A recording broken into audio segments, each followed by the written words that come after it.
me. And yeah, it's time to grab yourself a mask and let's mask up, do some face loving. So what are we going to talk about? I don't know. Hang out, come on back and let's find out.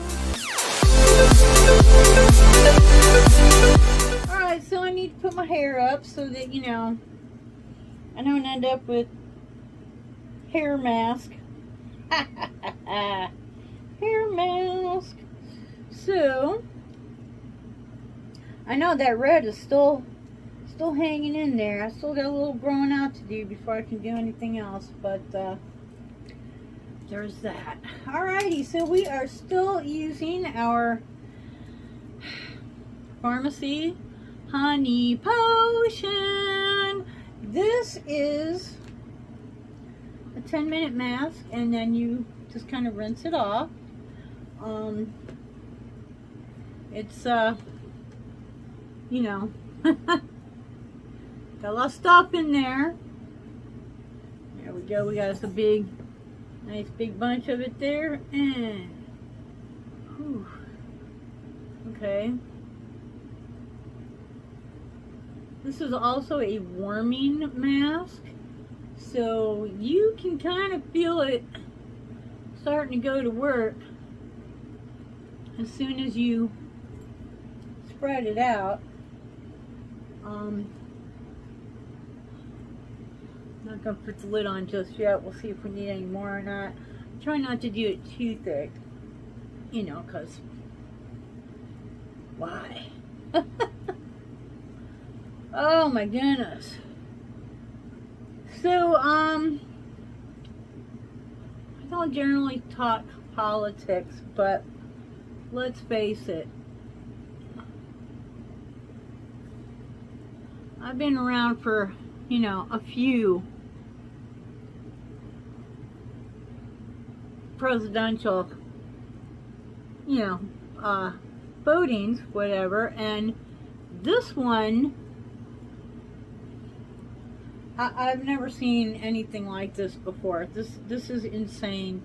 When did the two parties become factions? Like, they literally,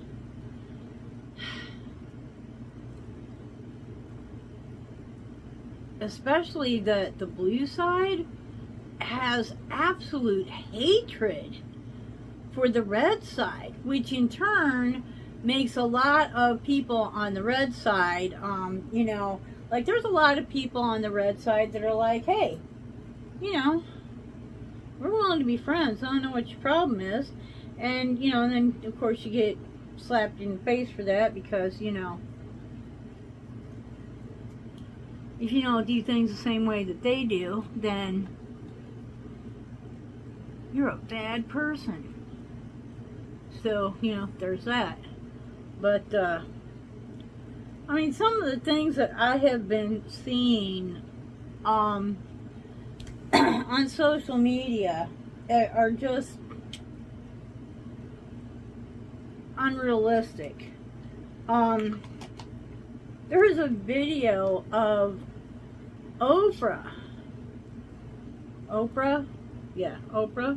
who I'm just sick about, because my mama really liked Oprah, and I think in the beginning Oprah was actually a good person, but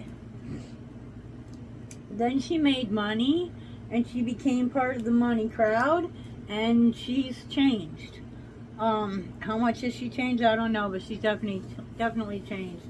But there's a video of her, and I don't think it's AI, I think it's her, and she's saying she's encouraging people to vote on the Democratic side, because if, this is her words, if Trump becomes our next president, we will never have the chance to vote again.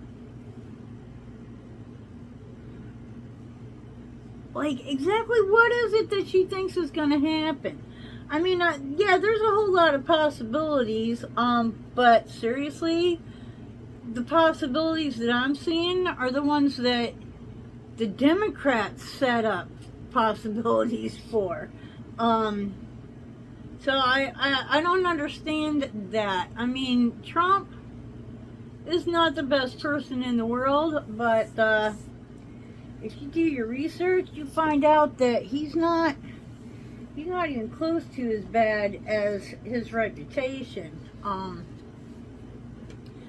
The so-called rape thing, yeah, you go, I can't remember the lady's name, but you know, all you gotta do is Google it and it'll come right up.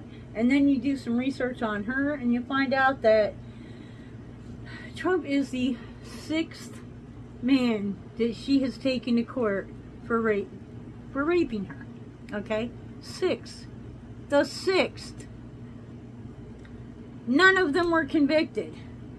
4 of them actually just went, take some money and drop the charges. So, and yeah, all rich guys. So basically, it kind of puts that possibility in your head that if she's done this 6 times and 4 times she got some buku bucks out of it, how probable is it that it's, you know, BS? And none of them were like, you know, confirmed, whatever, convicted. You know, he's not convicted. He's not, like, if he was convicted, he'd be in jail. Hello, you know, he's not. He got accused of a lot of stuff. He went to court. He got exonerated. He's not, none of it, okay? Is he a completely, you know, above the board guy? I doubt it. But do we need a completely above the board guy in the presidency right now? I kind of doubt it.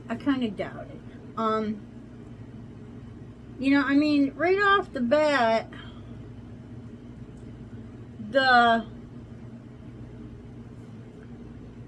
okay, what is it? The Israelis and the Pakistans?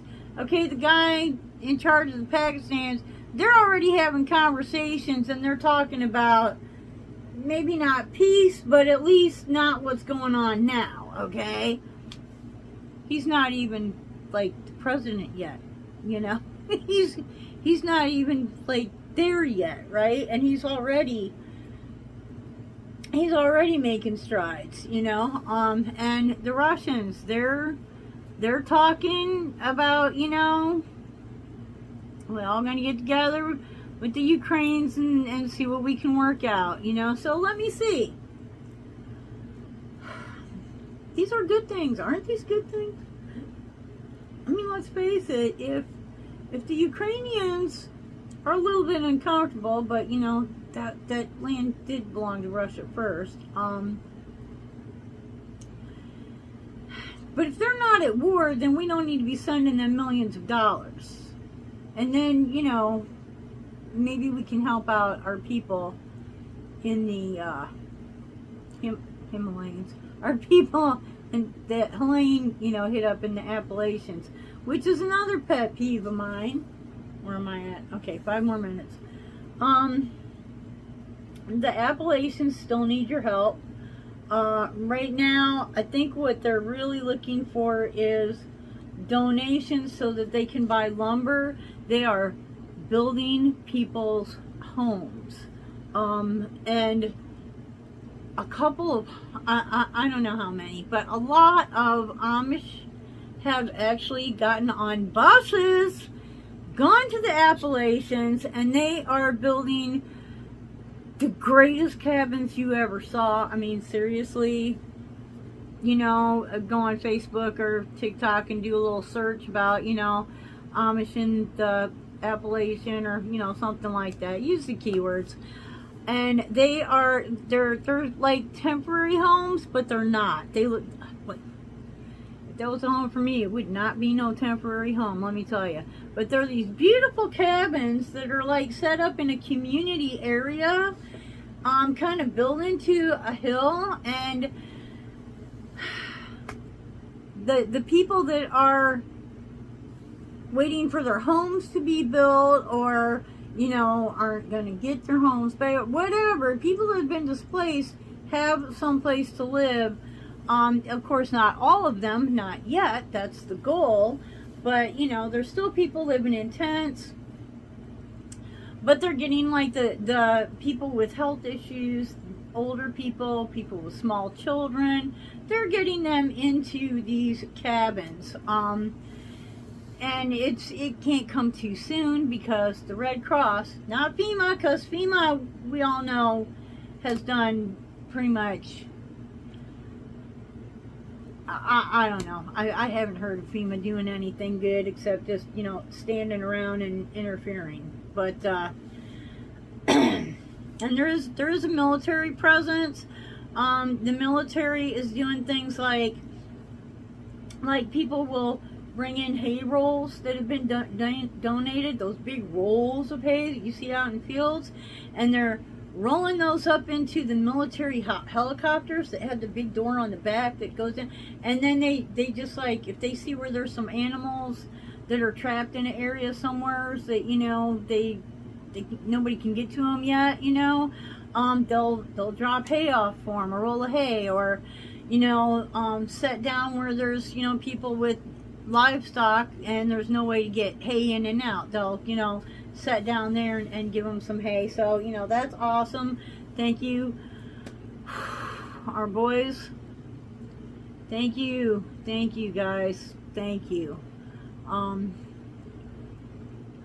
So there is a military presence. FEMA,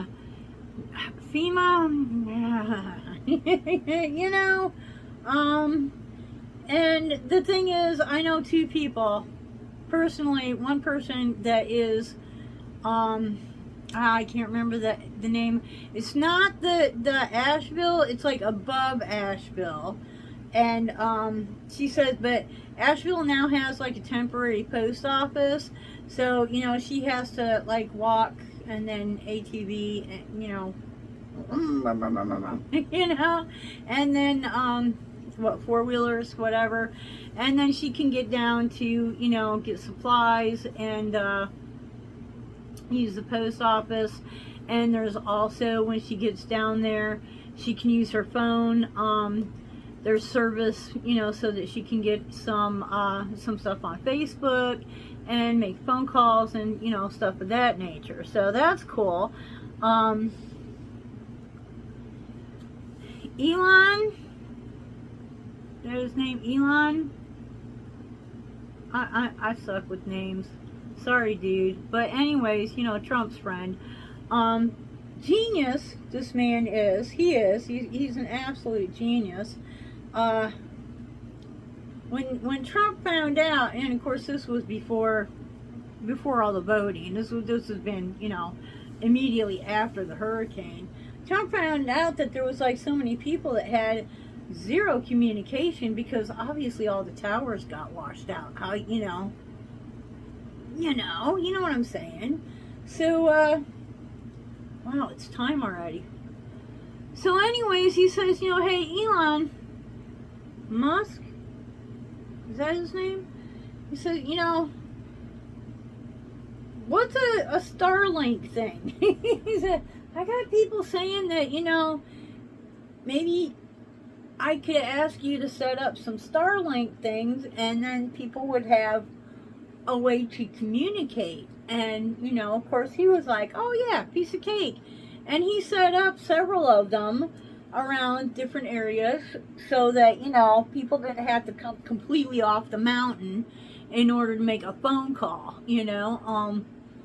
I mean, there was people, there still is people that are way up on the mountain and they don't have electricity, but they know how to live. So, you know, while they're not fine, they'll manage, you know.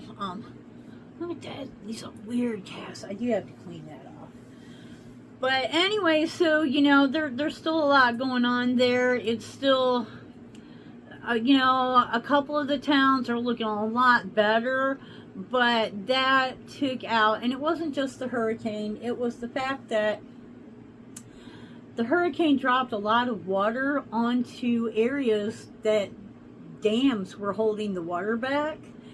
And Duke Energy, who runs the dams, decided that they needed to open the floodgates on, I know it was at least 3, but I'm thinking it might have been as many as 5 of these dams in different, areas, to keep the water pressure from actually just breaking them, Only they didn't think about turning on the sirens so that, the basically flood sirens, the dam, hello, if the dam breaks, there's a siren there.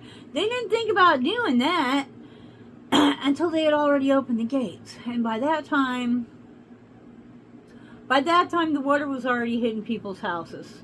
It was like the water's hits your house, and that's when you hear the siren. Oh, gee, thanks, It does kind of make you wonder, because I did some research on that. I'm not talking anything about the stuff I said I was going to, am I? I did a little bit of research on that, and it turns out that Duke Energy, at least the part of it that's up in North Carolina, is owned by BlackRock. Huge corporation. One of the 3 corporations that actually run the world, okay? BlackRock. Now, here's another interesting fact. You can look this up yourself. BlackRock owns the mining rights to the lithium and the quartz that's in the mountain. And guess what's in the way? Okay, complete coincidence, I'm sure. Complete coincidence, okay? We open the floodgates, rushing water, but people are, cars are literally, they're finding cars under the ground, okay? That's how much came off of the mountain, right? And a holler is like where you got 2 cliffs that are side by side, and that in between there, that's the holler, right? Now there might be a little creek, and there might not be any running water, but trust me, when they open them floodgates, where did the water have to go through? Water goes to the lowest spot. It all accumulated, and it just rushed through those hollers. When it came out the other end, oh, Lord of mercy. I can't even imagine how intensely scary that must have been. But definitely keep these people in your thoughts and keep them in your prayers. They are not out of the woods yet. At this point, Red Cross is shutting down their shelters. Yeah, before people actually have a place set up to go. But we're trying real hard to make it happen. But it's all lay people. Like, there is no government help except for a few military things, and that's mostly about delivering goods. But yeah. There at least 3 of the Red Cross shelters are closing their doors, or I think tomorrow they close their doors, tomorrow morning maybe. And guess who's already been there? Department of Children and Family, Department of Family Services, I don't know, whatever they call it in that neck of the woods, are right there going, if you don't have, if you're moving into a tent, that ain't gonna work. If you don't have a suitable place with running electricity, running water, and, you know, comforts, we're taking your children to foster care. These people have lost everything, and now you're splitting up their families. And let's talk about what happens to children in foster care. Sometimes it's good, sometimes it's not. And we're not talking a couple of children here, we're talking a lot. So pray for these people. I'm sure it's all just a wicked coincidence, and I'm pretty sure that once Trump is in office, he's going to take care of this. But you know, that's 2 months away.